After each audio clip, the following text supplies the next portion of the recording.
নবীরে ভালোবাসলে নবীর ভালোবাসা প্রকাশ করা লাগবে। নবীর ভালোবাসা শুধু আমরা প্রকাশ করতেছি তা না, নবীর ভালোবাসা দুনিয়ার সব কিছু প্রকাশ করেছে। এমনকি এই আসমান নবীর ভালোবাসা প্রকাশ করেছে, চাঁদ নবীর ভালোবাসা প্রকাশ করেছে, সূর্য নবীর ভালোবাসা প্রকাশ করেছে। ও মুসলমান ইমানদার, চাঁদ সূর্য আল্লাহর নবীর ভালোবাসা প্রকাশ করেছে। ও মুসলমান ইমানদার, চাঁদ সূর্য সব কিছু নবীর ভালোবাসা প্রকাশ করেছে। এমনকি গাছ পর্যন্ত নবীর ভালোবাসা প্রকাশ করেছে। সুবহানাল্লাহ। আমি আপনাদেরকে ঘটনা বললে আপনারা বুঝতে পারবেন। ও মুমিন, ভালো করে খেয়াল করেন, আল্লাহর নবী ইসলামের প্রথম যুগে খেজুর গাছে হেলান দিয়া দিয়া খুতবা দিতেন। ও মুসলমান ইমানদার, এরপরে জমানা আপডেট হওয়ার পর সাহাবায়ে কেরামরা এক সময় কাঠের মিম্বর তৈরি করলেন, গাছের মিম্বর তৈরি করলেন।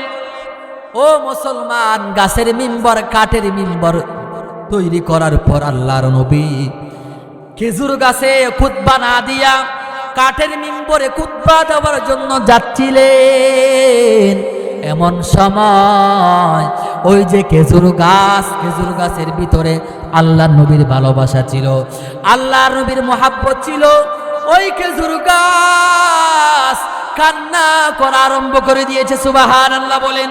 খেজুর গাছ কাঁদে, খেজুর গাছের সাথে সাথে মুসলমান সাহাবায়ে কেরামরাও কান্নাকারি করতেছেন। সাহাবারাও কাঁদে, খেজুর গাছও কাঁদে, আবু বকর, উমর, উসমান সবাইও কান্নাকারি করতেছেন। আল্লাহু আকবার বলেন। ও মুসলমান ইমানদার, সাহাবায়ে কেরামরাও কাঁদে আল্লাহর নবী এই দৃশ্য দেখার পরে। আর খেজুর গাছের দিকে চলে গেলেন, কাঠের মিম্বরের দিকে গেলেন না। আল্লাহর নবী খেজুর গাছের দিকে হাঁটে হাঁটে পা পা করে চলে যাওয়ার পর খেজুর গাছকে আলিঙ্গন করলেন, জড়ায়া ধরলেন। মা যেরকম ভাবে নিজের সন্তানের কান্না থামানোর জন্য মা যেরকম ভাবে পিঠে হাত বুলায়া দেয়, এরকম ভাবে আল্লাহর নবী খেজুর গাছের মধ্যে হাত বুলায়া দিচ্ছেন। আল্লাহর নবী বলছেন, খেজুর গাছ কাঁদিস না, কাঁদিস না, ও খেজুর গাছ কাঁদিস না, আমি আল্লাহর কাছে দোয়া কইরা দিলাম, আল্লাহ তাআলা তোরে কিয়ামত পর্যন্ত হায়াত দান করবে। সুবহানাল্লাহ। ওই কথা বলার পর খেজুর গাছের জবান খুলে গেছে। খেজুর গাছ বলতেছে, ইয়া রাসূলুল্লাহ, কিয়ামত পর্যন্ত হায়াত পাওয়ার জন্য কান্না করি না। ইয়া রাসূলুল্লাহ, আপনি আমারে কথা দেন, কিয়ামতের ময়দানে আপনি আমারে ভুলে যাবেন না। আল্লাহু আকবার বলেন। দেখছেন নি খেজুর গাছের ভিতরে কি মোহাব্বত। আমরা কপাল ফোড়া মানুষ, আমাদের ভিতরে নবীর ভালোবাসা তেমন নাই। খেজুর গাছের ভিতরে নবীর ভালোবাসা আছে নাকি নেই? কারণ আমার নবী শুধুমাত্র মানুষের নবী না, আমার নবী দুনিয়ার সমস্ত কিছুর জন্য রব। ঠিক কিনা বলেন? আমার নবী সমস্ত জিনিসের জন্য রহমত, আমার নবী সমস্ত জিনিসের জন্য নবী। ও মুসলমান, जहाँ तक रबूबियत खुदा की नबूबियत वहाँ तक मुस्तफा की। আল্লাহ রাব্বুল আলামিন যেই যেই জায়গার জন্য রব, আমার নবী সেই সেই জায়গার জন্য রহমত। সুবহানাল্লাহ বলেন। ও মুসলমান ইমানদার, আমার নবীর ব্যাপারে আল্লাহ রাব্বুল আলামিন বলছেন, আল্লাহ তাআলা নিজের পরিচয় দিতে গিয়া বলছেন আলহামদুলিল্লাহি রাব্বিল আলামিন। আল্লাহর পরিচয় হচ্ছে রব্বুল আলামিন, আর আমার নবীর পরিচয় হচ্ছে ওয়া মা আরসালনাকা ইল্লা রাহমাতাল লিল আলামিন। আল্লাহু আকবার বলেন। ও মুসলমান ইমানদার, আমার নবী হচ্ছে দুনিয়ার সব কিছুর জন্য রহমত। ও নবী উম্মে রহমত, লকব পানে ওয়ালা। वो नबियों में रहमत लक़ब पाने वाला मुरादे गरीबों की बरलाने वाला मुसीबत में गैरों के काम आने वाला वो अपने पराये का गम काने वाला फकीरों का मलजा ज़ईफ़ों का मावा यतीमों का वाली गुलामों का मौला उतर कर हिरा से सुए कौम आया और के न सहाय के मियाँ सातो लाया। আল্লাহু আকবার বলেন।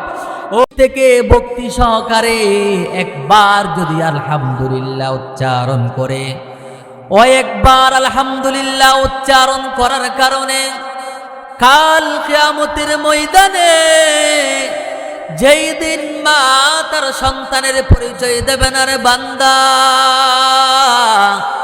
বাবা তার সন্তানের পরিচয় দেবে না, সন্তান তার বাবা মায়ের পরিচয় দেবে না, এমন সংকটময় মুহূর্তে এই মাহফিলে বসে যে আমরা একবার অথবা দুইবার আলহামদুলিল্লাহ উচ্চারণ করেছি, ওই আলহামদুলিল্লাহর বদৌলতে কিয়ামতের ময়দানে আল্লাহ তাআলা আমাদের পাল্লাটাকে নেকি দ্বারা পরিপূর্ণ করে দিবেন। সুবহানাল্লাহ। সুহবতে সালেহ তুরা সালেহ কুনাত সুহবতে তালেহ তুরা তালেহ কুনাত এক জামানা সুহবতে বা আউলিয়া बेहतर से सद साले तौअत बेरिया। ओ मुसलमान ईमानदार, এই মাহফিলে বসে যে আমরা একবার অথবা দুইবার যে আমরা আলহামদুলিল্লাহ উচ্চারণ করেছি, এই আলহামদুলিল্লাহ কি দুনিয়ার কাউকে রাজি খুশি করার জন্য বলেছি নাকি রে ভাই? না না না, দুনিয়ার কাউকে রাজি খুশি করার জন্য বলি নাই, একমাত্র কাকে রাজি খুশি করার জন্য বলেছি? জোরে আওয়াজ দিয়ে বলেন কাকে? আল্লাহ রাব্বুল আলামিনকে। ও মুসলমান ইমানদার, আল্লাহর নবী হাদিসের মধ্যে ইরশাদ করেছেন, আমার কোন উম্মত যখন ইখলাসের নিয়তে আল্লাহ রাব্বুল আলামিনকে রাজি খুশি করার জন্য অল্প যদি আমল করে, ওই অল্প আমল গোলারে কিয়ামতের ময়দানে আল্লাহ তাআলা নাজাতের জরিয়া বানায় দিবেন। সুবহানাল্লাহ। এজন্য কাজ বা আমল যত ছোট হোক বা যত বড় হোক, সবগুলা কাজ একমাত্র কাকে রাজি খুশি করার জন্য করতে হবে? আল্লাহ রাব্বুল আলামিনকে। ভাই আপনি আওয়াজটা ওই যে ছং ছং যেটা আওয়াজ হচ্ছে হইতে দের কষ্ট হচ্ছে, একটু কমান, ওই রিভাবটা একটু বাড়ান, যেন বলতে একটু ফ্রি হয় আর কি। ঠিক আছে, একটু বাড়াই দেন আওয়াজটা, তাহলে কাজ ছোট হোক আর বড় হোক, আর একটু বাড়ান। কাজ ছোট হোক আর বড় হোক, সবগুলা কাজ কাকে রাজি খুশি করার জন্য করতে হবে? আল্লাহ রাব্বুল আলামিনকে। যদি সবগুলা কাজ আল্লাহ রাব্বুল আলামিনকে রাজি খুশি করার জন্য করতে পারি, তাহলেই আমাদের জীবনটা সফল হবে, কিয়ামতের ময়দানে নাজাত পাবো, এবং আমলনামা ডান হাতে পেয়ে আখিরাতের মধ্যে চিরস্থায়ী জান্নাতের মধ্যে আমরা থাকতে পারবো। আলহামদুলিল্লাহ বলেন। আপনারা সবাই ভালো আছেন তো? আলহামদুলিল্লাহ। দেশের 24 জুলাই যোদ্ধা শরীফ উসমান হাদি, ওনাকে গুলি করে হত্যা করা হয়েছে। গুলি করার পরে 1 সপ্তাহ পরে তিনি ইন্তেকাল করেছেন। কেন তার হত্যা করা হয়েছে? এটা পরিষ্কারভাবে একটা বিষয়।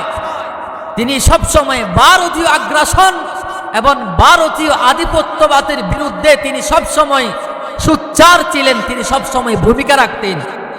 এই জন্য ভারতের 5টা গোলাম এবং ভারতের দালালরা তাকে কুচক্রি করে চক্রান্ত করে তারা হত্যা করা হচ্ছে, ঠিক কিনা বলেন? আমরা পরিষ্কারভাবে বলতে চাই, 24-এর গণঅভ্যুত্থানের পরে বাংলার মুসলমান আর ভারতীয় গোলামের জিনজিরে আবদ্ধ থাকতে চাই না, ঠিক কিনা বলেন? আমরা আমাদের জান দিব, আমাদের প্রাণ দিব, এরপরও ভারতীয় গোলাম হয়ে আমরা আর বেঁচে থাকতে চাই না, ঠিক কিনা বলেন? আমরা ভারতকে পরিষ্কারভাবে জানিয়ে দিতে চাই, অনেক দিন আমাদের উপরে জুলুম করে খেয়েছেন, অনেক দিন আমাদের উপরে শোষণ করেছেন, আর না। বাংলাদেশের মুসলমান এখন প্রতিরোধ করতে শিখে গেছে, ঠিক কিনা বলেন? বাংলাদেশের মুসলমান এখন চোখে চোখ রেখে প্রতিবাদ করা শিখে গিয়েছে, ঠিক কিনা বলেন? আমি পরিষ্কার ভাষায় বলতে চাই, আপনারা মাঝে মধ্যে আমাদেরকে হুমকি দেন, ভারত মাঝে মধ্যে আমাদেরকে বলে চট্টগ্রাম নিয়ে যাবে, খুলনা কুমিল্লা তারা বাংলাদেশ থেকে দখল করে নিয়ে যাবে। এটা মামা বাড়ির আবদার পাইছেন নাকি? কি বলেন আপনারা? মামা বাড়ির আবদার নাকি সেটা? মাঝে মধ্যে এসে বলবেন চট্টগ্রাম খুলনা কুমিল্লা নিয়ে যাবেন।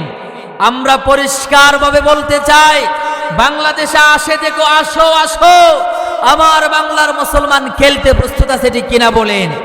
বাংলাদেশে এসে দেখো, খুলনা কুমিল্লা চট্টগ্রাম না, তোমাদের কল্লা কেটে রেখে দেওয়া হবে, ঠিক কিনা বলেন? মুসলমান ইমানদার পরিষ্কারভাবে বলতে চাই, ভারত কিছুদিন পূর্বে আমার বাংলাদেশের সীমান্তের মধ্যে এসে তারা এই যে চাঁপাইনবাবগঞ্জে এসে আমার বাংলাদেশের জমি দখল করতে চেয়েছিল। আমার বাংলাদেশের যুবক তরুণ ভাইয়েরা প্রতিরোধ গড়ে তুলে নারে তাকবীরের স্লোগান দিয়ে যখন সামনে এগিয়ে গিয়েছে, ভারতের 5-6টা গোলামরা পিছনে পালিয়ে যেতে বাধ্য হয়েছে, ঠিক কিনা বলেন? আমার মুসলমান আর তোমাদেরকে ছাড় দিবে না, ঠিক কিনা বলেন? আমরা বলতে চাই, শরীফ ওসমান হাদিকে যারা হত্যা করেছে এখনো পর্যন্ত তাদেরকে গ্রেফতার করা হয় নাই। পরিষ্কারভাবে বলতে চাই, 2 সপ্তাহ অতিবাহিত হয়ে গেছে, 2 সপ্তাহ চলে গেছে, এখনো শরীফ ওসমান হাদির হত্যাকারীরা জেলের বাইরে ঘুরে বেড়াচ্ছে। পরিষ্কারভাবে বলতে চাই, অতি সত্বর তাদেরকে গ্রেফতার করে ফাঁসির কাস্টে ঝুলাতে হবে, ঠিক কিনা বলেন? আমরা বলতে চাই, আমাদের শহীদ ভাই কবরে শুয়ে থাকবে আর খুনিরা বাইরে ঘোরাঘুরি করবে, এটা কখনো হতে পারে না, ঠিক কিনা বলেন? আমরা বলতে চাই, ভালো করে শুনেন, আমরা নারে তাকবীরের এমন স্লোগান দিব যে স্লোগানে বাতিলের অন্তরে কম্পন ধরে যেতে হবে, ঠিক কিনা বলেন? আমরা বলতে চাই, মুসলমান তো সেই জাতি, মুসলমান এই বাংলাদেশে শাহজালাল ইয়ামানি যখন নারে ওয়ালুন কতারাফতুমুহা ওয়া তিজারাতুন তাখশাউনা কাসাদাহা ওয়া মাসাকিনু তারদাউনাহা আহাব্বা ইলাইকুম মিনাল্লাহ ওয়া রাসূলিহি ওয়া জিহাদিন ফি সাবিলিহি ফাতারাব্বাসু হাত্তা ইয়াতিয়াল্লাহু বিআমরি। ও মুসলমান ইমানদার, আল্লাহ রাব্বুল আলামিন কোরআনে কারীমের মধ্যে ঘোষণা করে দিয়েছেন, ও দুনিয়ার মানুষরা ভালো করে শোনো, তোমার পিতা মাতা, তোমার সন্তান সন্ততি, তোমার ব্যাংক ব্যালেন্স, তোমার সন্তান সন্ততি, স্ত্রী থেকে শুরু করে টাকা পয়সা, অট্টালিকা থেকে শুরু করে দুনিয়ার সব কিছু থেকে একমাত্র শুধুমাত্র কেবলমাত্র ভালোবাসা থাকা লাগবে আল্লাহ এবং আল্লাহ রসুলে, ঠিক কিনা বলেন? ও মুসলমান ইমানদার, ভালো করে শ্রবণ করবেন, ভালো করে শুনবেন। আল্লাহ রাব্বুল আলামিন বলছেন, আল্লাহ এবং তার রসুলের ভালোবাসা সবার ভিতরে বেশি থাকা লাগবে। আল্লাহর নবী হাদিসের মধ্যে বলে দিয়েছেন, লা ইউমিনু আহাদুকুম হাত্তা কুন আহাব্বা ইলাইহি মিন ওয়ালিদিহি ওয়া ওয়ালাদিহি ওয়ান নাসি আজমাইন। ও মুসলমান ইমানদার, আল্লাহর নবী বলেছেন, ও আমার উম্মতেরা শুনো, যতক্ষণ পর্যন্ত তোমার মাতা পিতা সন্তান সন্ততি দুনিয়ার সব কিছুর থেকে আমি নবীকে ভালোবাসতে পারবে না, ততক্ষণ পর্যন্ত কখনো তোমরা পরিপূর্ণ ঈমানদার হতে পারবে না। তাহলে মুসলমান পরিপূর্ণ ঈমানদার, পরিপূর্ণ মুমিন হওয়ার জন্য কাকে মুহাব্বত করা লাগবে? কাকে? নবীজিকে মুহাব্বত করা লাগবে। এখন আমরা সবাই বলি নবীজিকে ভালোবাসি, নবীজিকে মুহাব্বত করি। আল্লাহর নবীর অবমাননা যখন করা হয়, আল্লাহর নবীর বিরুদ্ধে যখন কটূক্তি করা হয়, তখন আমাদের এই মুহাব্বত যায় কোথায়? ঠিক কিনা বলেন? আমরা বলতে চাই, বন্ড বেদাতি যারা আছে তারা জশ্নে জুলুসের নামে বিশাল বিশাল র্যালি করে, কিন্তু যখন আল্লাহর নবীর বিরুদ্ধে কুলাঙ্গাররা নাস্তিকরা যখন কটূক্তি করে, তখন তারা ঘরের ভিতরে বসে থাকে, আন্দোলন করতে রাজি না। ঠিক কিনা বলেন? আমরা বলতে চাই, নবীর মুহাব্বতের দাবি করি, আল্লাহর নবীকে গালি দিবে, আল্লাহর নবীকে নিয়ে কটূক্তি করবে, আল্লাহর নবীর আশিক হয়ে সেটা কখনো বরদাস্ত করা যায় না। ঠিক কিনা বলেন? মুসলমানদের মতো আওয়াজ দেন। আপনারা কি ভয়ে আছেন নাকি? স্টেজের আশপাশে পুলিশ, আর্মি, বিডিআর, র্যাব দাঁড়িয়ে আছে, আপনারা ঠিক না বেঠিক সুবহানাল্লাহ আলহামদুলিল্লাহ বললে আপনাদেরকে পুলিশ, আর্মি, বিডিআর গ্রেফতার করে নিয়ে যাবে, এরকম কোন পরোয়ানা আছে না নাকি? আছে নাকি? তো না থাকলে আওয়াজ হতো ছোটকা। সুরাজপুরের মানুষের আওয়াজ তো বড় হয়, এটা আমি আগ থেকে জানি। এখানে তো আমি এবার না আরো আগেও এসেছি একবার, জানেন না আপনারা? 2 বছর আগে মনে হয় একবার আসছিলাম আমি এখানে এই মাঠে। তাহলে মুসলমান হয়ে মুসলমানের মতো তাকবীরের স্লোগান দিতে হবে। ঠিক কিনা বলেন? মুসলমানের মতো সিংহের মতো স্লোগান দিব। 1000 বছর বেঁচে থাকার স্বপ্ন আমাদের ভিতরে নাই, সিংহের মতো গর্জন দিয়ে 1 ঘন্টা বাঁচতে চাই। ঠিক কিনা বলেন? শরীফ উসমান হাদি আমাদেরকে শিখাইয়া গেছেন, আমরা বিড়ালের মতো 50,000 বছর বাঁচতে চাই না। বাতিলের মোকাবেলা করে, বাতিলদের মোকাবেলা করে, ভারতীয় আগ্রাসনের বিরুদ্ধে মোকাবেলা করে 1 ঘন্টা আমরা বেঁচে থাকতে চাই। ঠিক কিনা বলেন? এমন তাকবীর দিব যে তাকবীরের স্লোগানে বাতিলদের অন্তরের ভিতরে কম্পন সৃষ্টি হয়ে যেতে হবে। ঠিক কিনা বলেন? বলেন লিল্লাহি তাকবীর, লিল্লাহি তাকবীর। আল কোরআনের আলো, আল হাদিসের আলো, আলহামদুলিল্লাহ বলেন সবাই জোরে। তাহলে আমরা বলতেছিলাম রাসূলুল্লাহ সাল্লাল্লাহু আলাইহি ওয়াসাল্লামের ভালোবাসা সম্পর্কে। ও মুসলমান ইমানদার, ভালো করে খেয়াল করবেন, হযরত আব্দুল্লাহ বিন হিশাম রাদিয়াল্লাহু তাআলা আনহু, তার থেকে হাদিস রওয়ায়াত আছে। হযরত আব্দুল্লাহ বিন হিশাম রাদিয়াল্লাহু তাআলা আনহু তিনি বর্ণনা করেছেন, কুন্না মা রাসূলিল্লাহ সাল্লাল্লাহু আলাইহি ওয়াসাল্লাম ওয়া হুয়া আখিযুন বিয়াদি উমর ইবনে খাত্তাব। ও মুসলমান ইমানদার, হযরত আব্দুল্লাহ বিন হিশাম তিনি বর্ণনা করেছেন, আমরা এক সময় সাহাবায়ে কেরামরা মিলে আল্লাহর নবীর সাথে বসা আছি, আল্লাহর নবীর সাথে আছি।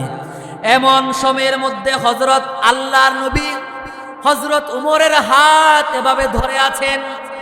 ও মুসলমান ইমানদার, এই অবস্থার মধ্যে হযরত উমর রাদিয়াল্লাহু তাআলা আন তিনি বলছেন, ইয়া রাসূলুল্লাহ, আমি উমর আপনাকে জীবনের সব কিছুর চাইতে আমি আপনাকে বেশি ভালোবাসি, দুনিয়ার সব কিছুর থেকে আমি আপনাকে বেশি ভালোবাসি, কিন্তু আমার জান থেকে, আমার প্রাণ থেকে আমি আপনাকে বেশি ভালোবাসি না। ওই কথা বলার পর আল্লাহর নবী বললেন, ও ওমর, তুমি এখনো পর্যন্ত পরিপূর্ণ ঈমানদার হতে পারো নাই, তুমি এখনো পর্যন্ত পরিপূর্ণ মুমিন হতে পারো নাই। আল্লাহর নবী বললেন, ও ওমর, যতক্ষণ পর্যন্ত আমি নবীকে দুনিয়ার সব কিছু, এমনকি তোমার জানের থেকে তোমার প্রাণের চেয়েও যতক্ষণ আমি নবীকে ভালোবাসতে পারবে না, অতক্ষণ তোমরা কখনো পরিপূর্ণ ঈমানদার হতে পারবে না। ঠিক কিনা বলেন? ও মুসলমান ঈমানদার, এই কথা বলার পর হযরত ওমর বলেন, ইয়া রাসূলুল্লাহ, আমি আপনাকে এখন থেকে দুনিয়ার সব কিছু, এমনকি আমার জানের চেয়ে, আমার প্রাণের চেয়ে আমি আপনাকে বেশি মোহাব্বত করি, ভালোবাসি। সুবহানাল্লাহ বলেন। আল্লাহর নবী বললেন, হে ওমর, তুমি এখনই পরিপূর্ণ ঈমানদার হতে পারলা, তুমি এখনই পরিপূর্ণ মুমিন হতে পারলা। সুবহানাল্লাহ বলেন। একটু জিকির করেন, লা ইলাহা ইলাহা ইল্লাল্লাহ, লা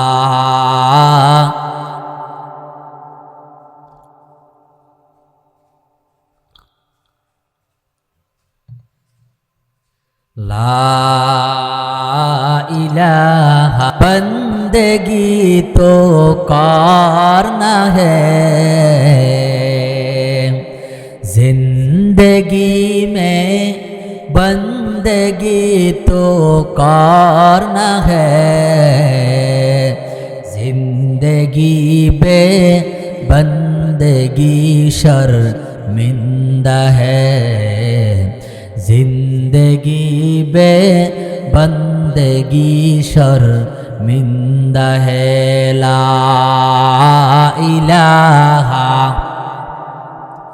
ला इलाहा ला इलाहा इल्लल्लाहु मुहम्मदुर রাসূলুল্লাহ সাল্লাল্লাহু আলাইহি ওয়াসাল্লাম। তাহলে আসুন, আল্লাহর নবীর ভালোবাসা সবার ভিতরে থাকার দরকার আছে নাকি নেই? শুধু থাকলে হবে না, এই মুহাব্বত এগুলা প্রকাশ করা লাগবে। ঠিক কিনা বলেন? যেমন আমি আপনাদেরকে ভালোবাসি, আপনারা আমাকে ভালোবাসেন, এটা প্রকাশ করা সুন্নত। আমরা একে অপরকে যে ভালোবাসি এটা প্রকাশ করা কি সুন্নত।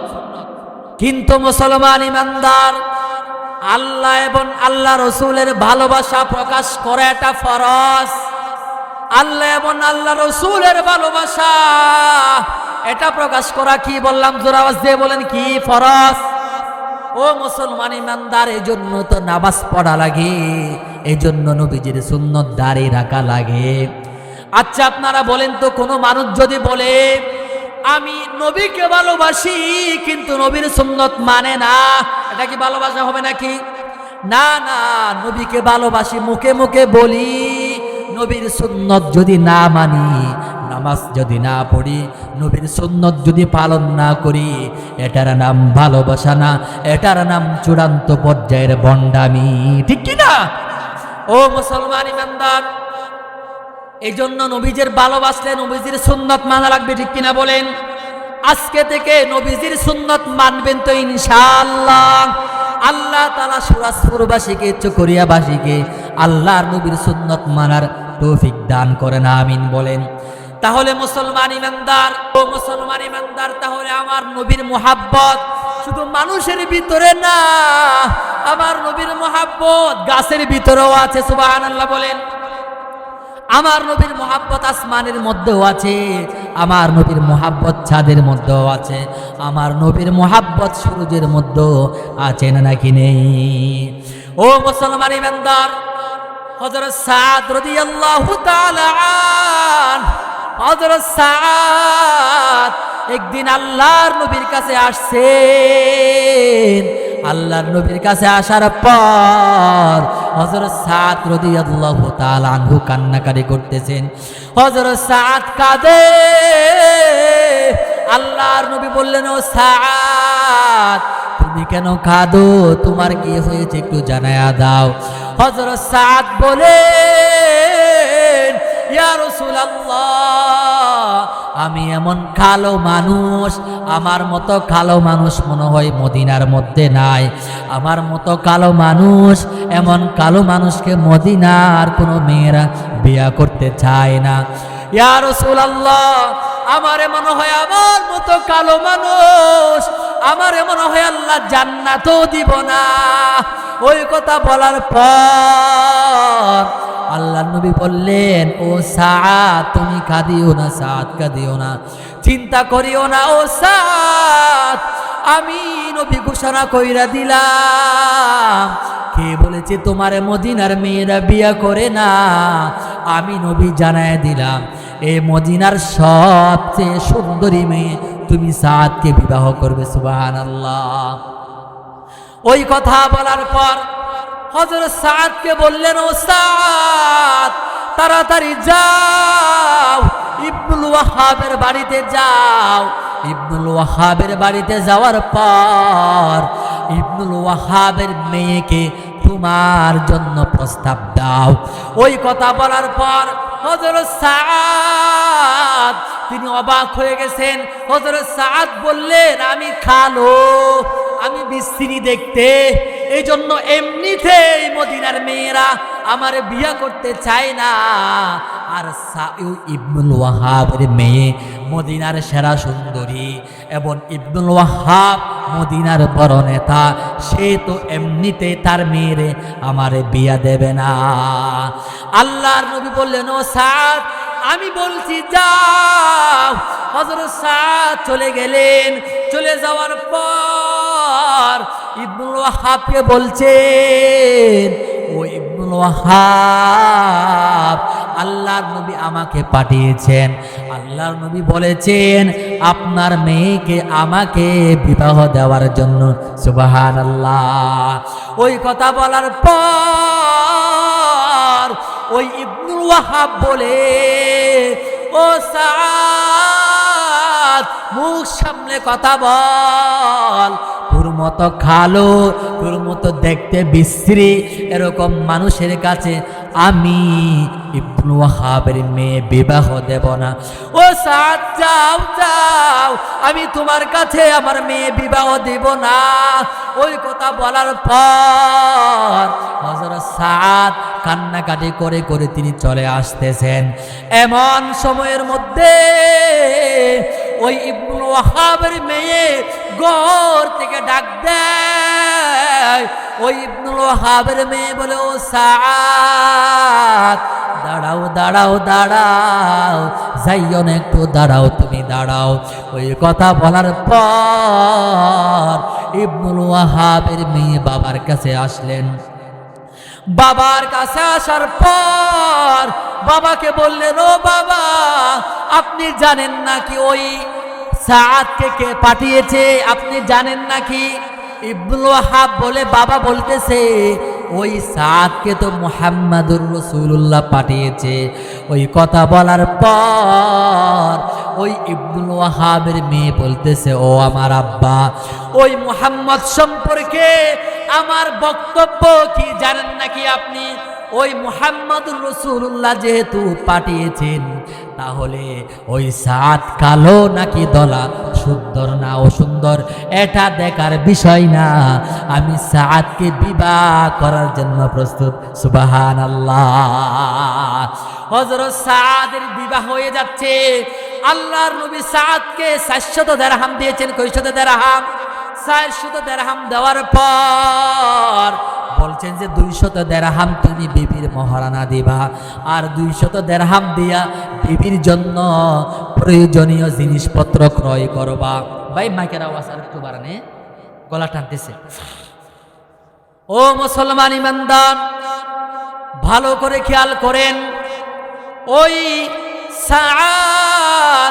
সাআদকে আল্লাহর নবী 400 দিরহাম দেওয়ার পর আল্লাহর নবী উহুদের ময়দানে চলে গেলেন।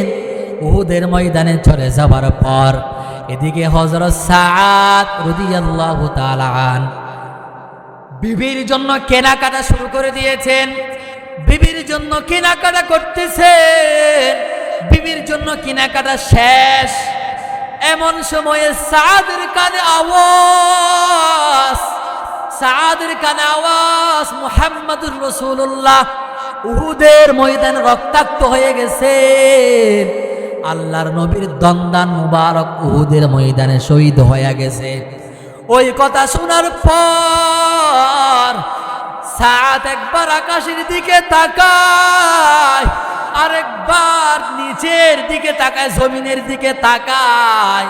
এক পর্যায়ে সাদ বলে, ও দোকানদার ভাই, তোমার দোকানে কি তলোয়ার আছে নাকি? তোমার দোকানে যুদ্ধের পোশাক আছে নাকি? দোকানদার বলে, ও সাদ কেন কেন? ওই কথা বলার পর সাদ বলে, আমি যুদ্ধের ময়দানে রওনা করব। ওই দোকানদার বলে, সাদ এত সুন্দরী মেয়ের বিবাহ চাইরা যুদ্ধের ময়দানে যায়ও না। ইবনুল ওয়াহাব মদিনার নেতা, এত বড় বিবাহের সম্বন্ধ ফেলেইয়া তুমি যুদ্ধের ময়দানে যাইও না। ওই কথা বলার পর সাদ বলে, ও ভাই না না, আমার নবী যুদ্ধের ময়দানে মার খাবে, আর আমি সাদ বিবাহ কইরা মজা উপভোগ করবো, তা হতে পারে না, হতে পারে না। সাদ বললে, দোকানদার ভাই, তাড়াতাড়ি যুদ্ধের পোশাক দাও, তাড়াতাড়ি তলোয়ার দাও। হযরত সাদ যুদ্ধের পোশাক পরিধান করলেন, তলোয়ার নিলেন, আর একটা কালা কাপড় তার নিজের চোখের মধ্যে বাঁধলেন। কেন বাঁধলেন? কারণ সাদ যুদ্ধের ময়দানে গেছে, এটা আল্লাহর নবী দেখলে মনে কষ্ট পাবেন। কারণ সাদকে আল্লাহর নবী পাঠিয়েছেন কিসের জন্য? বিবাহ করার জন্য। সাদ কালো কাপড় বাইন্দা যুদ্ধের ময়দানে চলে গেলেন। সাদ রাদিয়াল্লাহু তাআলা হযরত সাদ যুদ্ধের ময়দানে যাইয়া মুসলমানের পক্ষে বীরত্বের সাথে যুদ্ধ করতেছেন। সুবহানাল্লাহ বলেন। মুসলমানরা অবাক, মুসলমানের পক্ষে চোখের মধ্যে মুখের মধ্যে কালো কাপড় বাইন্দা এত সুন্দর করে বীরত্বের সাথে যুদ্ধ করতেছে, সেটাকে মুসলমানরা তো চিনতেছে না, কারণ তার মুখের মধ্যে কালা কাপড় বাঁধা আছে। ও মুসলমান যুদ্ধ করতে করতে এক পর্যায়ে সাদের বুকের মধ্যে বেঈমানের একটা তীরের আঘাত চলে আসছে। আল্লাহু আকবার বলেন। হযরত সাদ ঘোড়ার উপর থেকে পড়ে গেলেন, গড়াগড়ি খাইতে সাদের মুখের কাপড় সরে গেছে। আল্লাহর নবীর চেহারা সাদের চেহারার উপরে পইরা গেছে। আল্লাহর নবী দৌড়ায় চলে আসছেন, সাদকে ধরলেন, সাদকে দইরা সাদের মাথা আল্লাহর নবীর রানের উপরে রাখলেন। সাদকে বললেন, সাদ আমি নবী তোমারে পাঠিয়েছিলাম বিবাহ করার জন্য, তুমি যুদ্ধের ময়দানে কেন চলে আসছো, কারণটা কি? ওই কথা বলার পর সাদ বলে, ইয়া রাসূলুল্লাহ, আমার জীবন আমার মরণ সব কিছু আপনার নামে কুরবান। সুবহানাল্লাহ বলেন। ও মুসলমান, সাদ বলেন, ওগো নবীজি, আপনি যুদ্ধের ময়দানে মার খাবেন, আমি বাড়ির মধ্যে শান্তিতে থাকবো, তা হতে পারে না। এজন্য যুদ্ধের ময়দানে চলে আসলাম। এই কথা বলতে বললে সাদ ইন্তেকাল করে ফেলেছেন, সাদ শহীদ হয়ে গেছেন, সাদ মারা গেছেন। ও মুসলমান ইমানদার, ভালো করে খেয়াল করবেন আমার কথাগুলা। আল্লাহর নবী সাদের শহীদ হওয়ার পরে খাদে আল্লাহর নবী কান্না করতেছেন, চোখের পানি জাজ্জার করে ছেড়ে দিয়েছেন। ও মুসলমান ইমানদার, হযরত সাদ রাদিয়াল্লাহু তাআলা শহীদ হয়ে যাওয়ার পর আল্লাহর নবী কান্নাকারি করতেছেন। হঠাৎ করে আল্লাহর নবী হেসে উঠলেন।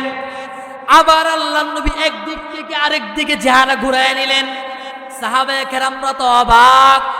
আল্লাহর নবী কিছুক্ষণ কান্না করলেন, আবার কিছুক্ষণ হাসলেন, আবার আল্লাহর নবী চেহারা একদিক থেকে আরেক দিকে কেন ঘুরায় নিয়েছে। এই কথা জিজ্ঞেস করার পর আল্লাহর নবী বলেন, ও সাহাবারা শুনো, আমার সাদ মারা গিয়েছে, শহীদ হয়েছে, এজন্য আমি কাঁদি। আর আমার সাদের রূহটা ফেরেশতারা জান্নাতে পৌঁছায় দেওয়ার জন্য প্রতিযোগিতা শুরু করে দিয়েছে। কার আগে কে আমার সাদের রূহটা জান্নাতে পৌঁছে দিবে, এটার মধ্যে ফেরেশতারা প্রতিযোগিতা দিয়েছে। আল্লাহু আকবার বলেন। আর আমি চেহারা একদিক থেকে আরেক দিকে কেন ঘোরায় নিয়েছি? আমার সাআদের উপরে আল্লাহ তাআলা এত খুশি হয়ে গেছেন। জান্নাতের হুর, জান্নাতের পরীরা সাআদকে পাওয়ার জন্য দৌড়ায়। দৌড়াইতে দৌড়াইতে এক পর্যায়ে জান্নাতি হুর, জান্নাতের পরী যারা আছে হুরদের কাপড় হাঁটুর উপরে চলে আসছে। আমি নবী এটা দেখার পর লজ্জায় চেহারা একদিক থেকে আরেক দিকে ঘুরায় নিয়েছি। সুবহানাল্লাহ। ও মুসলমান ইমানদার, এরপরে আল্লাহর নবী সাআদকে এক পাশে শুয়ে রাইখা আবার যুদ্ধের ময়দানে তিনি যুদ্ধের মধ্যে রওনা হয়ে গেছেন। যুদ্ধ করতেছেন। এক পর্যায়ে বেঈমানের তীরের আঘাত আল্লাহর নবীর শরীরের মধ্যে পড়ে গিয়েছে। আল্লাহর নবী গর্তের মধ্যে গড়ায় পড়ে গেছে। আবু বকর, উসমান, আলী চলে আসছে। আবু বকর, উমর, উসমান এসে আল্লাহর নবীরে ধরছেন। ধরার পর আল্লাহ নবী বলেন, ও আবু বকর, উমর, উসমান, আলী, যাও আমার সাহাবায়ে কেরামদেরকে বাঁচাও, আমার কোনো অসুবিধা নাই, আমার সাহাবাদেরকে বাঁচাও। ওই কথা বলার পর সাহাবারা বলতেছে, না ইয়া রাসূলুল্লাহ, আপনারে ছাইরা আমরা কোথাও যাব না, আপনার কিছু হয়ে গেলে তো আমরা বাঁচবো না। ওগো রাসূল, আপনার কিছু হয়ে গেলে আমরা বাঁচবো না। আল্লাহু আকবার বলেন। সাহাবায়ে কেরামদেরকে নবীজি বললেন, যাও তাড়াতাড়ি যাও, আমি তোমাদেরকে যাইতে বললাম। আল্লাহর নবী জোরাজুরি করার পর সাহাবারা চলে গিয়েছেন।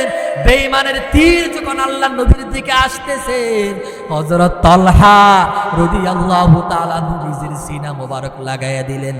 বলতেছেন, ইয়া রাসূলুল্লাহ, আমার শরীরে বিন্দুমাত্র রক্ত থাকবে, আমি তালহা, আমার শরীরে বিন্দুর মাত্র রক্ত থাকতে আপনার শরীরে আর একটি মাত্র ফুলের টোকাও পড়তে দেব না। হযরত তালহা রাদিয়াল্লাহু তাআলা সেই দিন আল্লাহর নবীর রক্ষা করতে গিয়া ৭২টা তীরের আঘাত হযরত তালহা সহ্য করেছেন। এই জন্য আল্লাহর নবী হযরত তালহাকে জিন্দা শহীদ, জীবিত শহীদ বলতেন। সুবহানাল্লাহ বলেন। ও মুসলমান ইমানদার, এক পর্যায়ে যুদ্ধের ময়দান, যুদ্ধ শেষ হয়ে গেছে।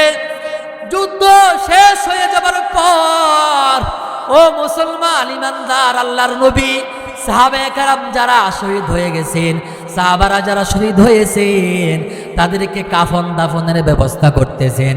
কারণ জিহাদের ময়দানে যারা শহীদ হয় তাদের গোসল দেওয়ার প্রয়োজন হয় না। জানেন নাকি আপনারা? শহীদদের কোনো গোসল নাই।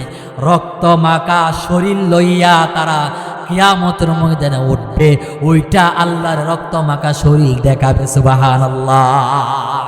ও মুসলমান ইমানদার, আল্লাহর নবী সাহাবাদের যারা শহীদ হয়েছে তাদের কাফন দাফনের ব্যবস্থা করতেছেন। এমন সময় এক মেয়ে আওয়াজ দেয়, ইয়া রাসূলুল্লাহ, সবাইরে গোসল না দেন কোনো অসুবিধা নাই, কিন্তু হানজালারে গোসল ছাড়া কাফন দাফন দিবেন না। আল্লাহর নবী বললেন, ও মহিলা, তুমি কে? ওই মহিলা বলতেছে, ইয়া রাসূলুল্লাহ, আমি হানজালার স্ত্রী। গত রাত্রে হানজালার সাথে আমার বিবাহ হয়েছে, আমাদের বাসর রাত হয়েছে। ইয়া রাসূলুল্লাহ, হানজালা শেষ রাতে গোসল করার জন্য গোসল করবে, শরীরে পানি ডালবে। এমন সময় হানজালার কানে আওয়াজ, মুহাম্মদুর রাসূলুল্লাহ মারা গিয়েছেন। মুহাম্মদুর রাসূলুল্লাহ উহুদের ময়দানে মারা গেছেন। এই কথা, মিথ্যা সংবাদটা শোনার পর হানজালার ঠিক থাকলেন না। হানজালা বললেন, ও বিবি, আমার বিদায় দাও। ও বিবি, আমার বিদায় দাও। বেঁচে থাকলে দেখা হবে, অন্যথায় জান্নাতের মধ্যে দেখা হবে। হানজালার বিবি তারে বিদায় দিয়েছে। হানজালা বললেন, আমার নবী নাই, আমি বেঁচে থেকে কি লাভ? এই কথা বইলা তলোয়ার নিয়ে জিহাদের ময়দানে আয়েশা যুদ্ধ করতে করতে হানজালা শহীদ হয়ে গেছেন। হানজালা শহীদ হয়ে যাবার পর ও মুসলমান ইমানদার, আল্লাহর নবী বিবির কথার পরে তার বিবির কথা শুই না আল্লাহর নবী বললেন, ও সাহাবারা, হানজালার লাশকে গোসল দেওয়ার ব্যবস্থা করো। ও মুসলমান সাহাবায়ে কেরাম হানজালার লাশ খুঁজতেছেন, হানজালার লাশ পাওয়া যায় না, হানজালার লাশ খুঁজে পাওয়া যায় না। ও মুসলমান ইমানদার, আল্লাহর নবী হানজালার লাশ যখন পাচ্ছেন না, নবীজি মন ছোট করলেন, নবীজি কান্নাকাটি করতেছেন। ওই সময় হযরত জিবরাইল চলে আসছেন, সুবহানাল্লাহ বলেন। ও মুসলমান ইমানদার, জিবরাইল আসার পরে বললেন, ইয়া রাসূলুল্লাহ, আল্লাহ তাআলা হানজালার উপরে তো খুশি হয়ে গেছেন, হানজালার উপরে আল্লাহ তাআলা তো রাজি, আল্লাহ তাআলা হানজালার গোসলের ব্যবস্থা দুনিয়ার পানি দ্বারা করাবেন না, আল্লাহ তাআলা ফেরেশতাদের মাধ্যমে হানজালার গোসলের ব্যবস্থা জান্নাতি পানি দিয়া করায় দিচ্ছেন। সুবহানাল্লাহ। কিছুক্ষণ পরে হযরত হানজালার লাশ দেখা গেছে। দেখা যাবার পর সাহাবারা বলতেছে, হানজালার লাশ থেকে, হানজালার মাথার চুল থেকে, হানজালার দাড়ি থেকে টপ টপ করে পানি জড়ায় জড়ায় গড়ায় গড়ায় পড়তেছে। আল্লাহু আকবার। দেখছেন? সুবহানাল্লাহ বলেন। ও মুসলমান, মুহাব্বত কা দাওয়াতু ऐसा ही करना, मोहब्बत का दावतू ऐसा ही करना, है मुश्किल मगर नजीम उल्फत में मरना, है मुश्किल मगर नजीम उल्फत में मरना। দেখছেন নি মুসলমান সাহাবায়ে কেরামদের ভিতরে কি মুহাব্বত, সাহাবায়ে কেরামদের ভিতরে কি মুহাব্বত। দেখছেন নি মুসলমান, হযরত বেলাল রাদিয়াল্লাহু তাআলা নূর একটা কাহিনী, একটা ঘটনা আমি আপনাদেরকে শোনাই। ও মুসলমান ইমানদার, ও মানুষ, ভালো করে খেয়াল করবেন। ও আল্লাহর বান্দারা, ভালো করে খেয়াল করবেন। দুনিয়ার সমস্ত মানুষগুলা আল্লাহর নবীর ভালোবাসায়, আল্লাহর নবীর মুহাব্বতে মদিনার মধ্যে যায়, আর হযরত বেলাল আল্লাহর নবীর ভালোবাসায় মদিনা ছেড়ে চলে গিয়েছেন। আল্লাহর নবীর যখন ইন্তেকাল হয়ে গেছে, আল্লাহর নবী যখন ইন্তেকাল হয়ে গেছে, হযরত বেলাল আল্লাহর নবীর রওজার সামনে চলে আসছেন। আল্লাহর নবীর রওজার সামনে আসার পর হযরত বেলাল রাদিয়াল্লাহু তাআলা আনহু তিনি বলছেন, ইয়া রাসূলুল্লাহ, আপনি দুনিয়ার মধ্যে জীবিত থাকতে আপনি আমার পিছনে পিছনে হাঁটতেন, আমি আপনার সামনে সামনে হাঁটতাম, আমি আপনার জন্য পথ চাপ করতাম, পথ পরিষ্কার করতাম, আপনি আমার পিছনে পিছনে আসতেন। ইয়া রাসূলুল্লাহ, আমি আযান দিলে আপনি ইমামতি করতেন। ইয়া রাসূলুল্লাহ, আমি ইকামত দিলে আপনি ইমামতি করতেন। ওই কথা বলার পর হযরত বেলাল বলে, ইয়া রাসূলুল্লাহ, যে মদিনার মধ্যে রাসূল হাঁটবে না, যে মদিনার মধ্যে আযান দিলে আল্লাহর নবী ইমামতি করবে না, ওই মদিনার মধ্যে আমি বেলাল থাকবো না। হযরত বেলাল রাদিয়াল্লাহু তাআলা আনহু গাট্টি গুট্টা বাইন্দা হযরত বেলাল অন্য দেশের মধ্যে চলে গিয়েছেন। প্রায় 6 মাস হয়ে গেছে হযরত বেলাল আর মদিনার মধ্যে আসে না। 6 মাস পরে হযরত বেলাল একদিন স্বপ্ন যুগে দেখতেছে আল্লাহর নবী তার স্বপ্ন যুগে চলে আসছেন। আল্লাহর নবী বললেন, বেলাল, মদিনার সব মানুষরা আমার রওজার সামনে আসে, দুনিয়ার সব মানুষরা আমার রওজার সামনে আয়েশা সালাম জানায়। ও বেলাল, তুমি কেন আসো না? তোমারে কেন পাই না? ও ওই কথা বলার পর হযরত বেলাল রাদিয়াল্লাহু তাআলা আনহুকে আল্লাহর নবী বললেন, ও বেলাল তাড়াতাড়ি আসো, আমার রওজার সামনে একটু আসো, আমার একটু তুমি সালাম দাও। ওই কথা শোনার পরে হযরত বেলাল রাদিয়াল্লাহু তাআলা আনহুর ঘুম ভেঙে গেছে, জাগ্রত হয়ে গেছেন। হযরত বেলাল ঘুম থেকে ওঠার পর তিনি গাট্টি গুট্টা আবার বাঁধলেন। বাঁধার পরে ও মুসলমান ইমানদার হযরত বেলাল রাদিয়াল্লাহু তাআলা একটু জিকির করেন, লা ইলাহা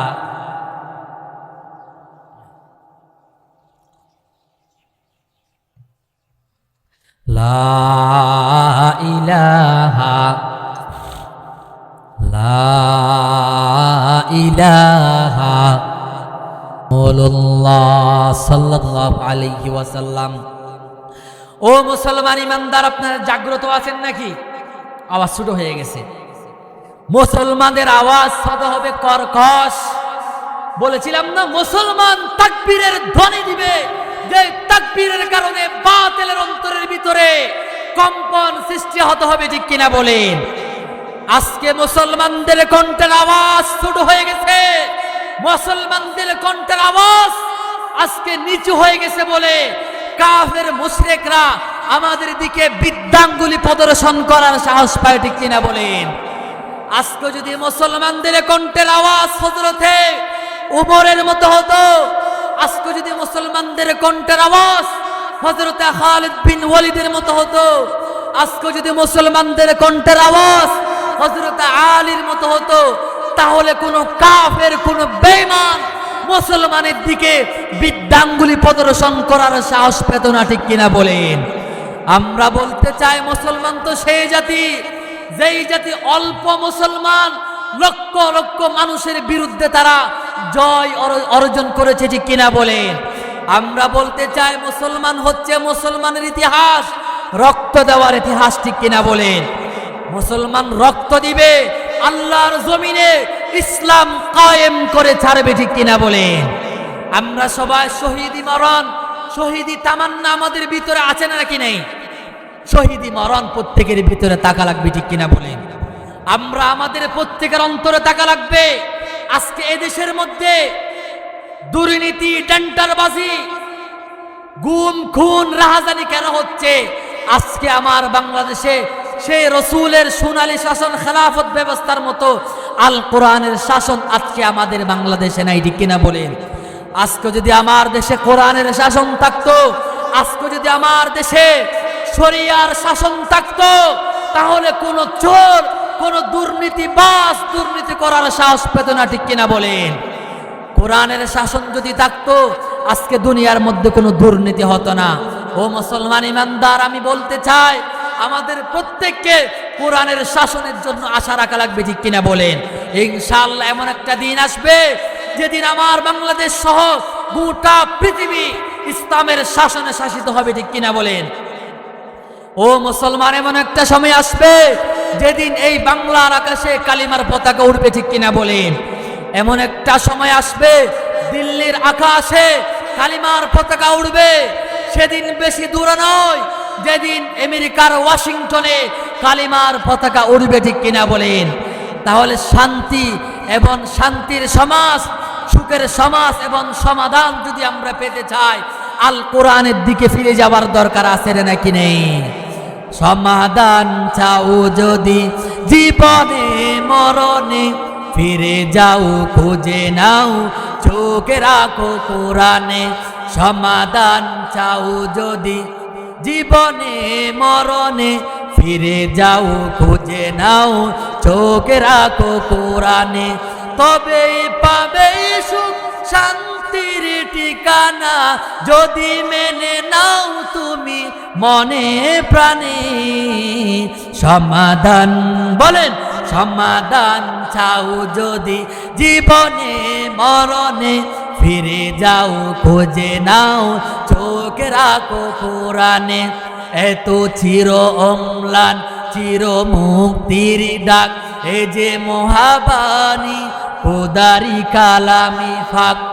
এই দুনিয়ায় আর সেই দুনিয়া, মুক্তি পাবে তুমি দো জাহানে। সমাধান সমাধান চাও যদি, বলেন সমাধান চাও যদি জীবনে মরণে, ফিরে যাও খুঁজে নাও চোখ রাখো কোরআনে। এ বাণী সকলের নয় শুধু মুমিনের, যারাই চলবে মেনে ফল পাবে কোরআনের। গড়ে বলো কিবা রাষ্ট্রে বলো, গড়ে বলো কিবা রাষ্ট্রে বলো, অশান্তি দূর করে শান্তি আনে। সমাধান, বলেন সমাধান চাও যদি জীবনে মরণে, ফিরে যাও খুঁজে নাও চোখে রাখো কোরআনে। ঠিক কিনা বলেন?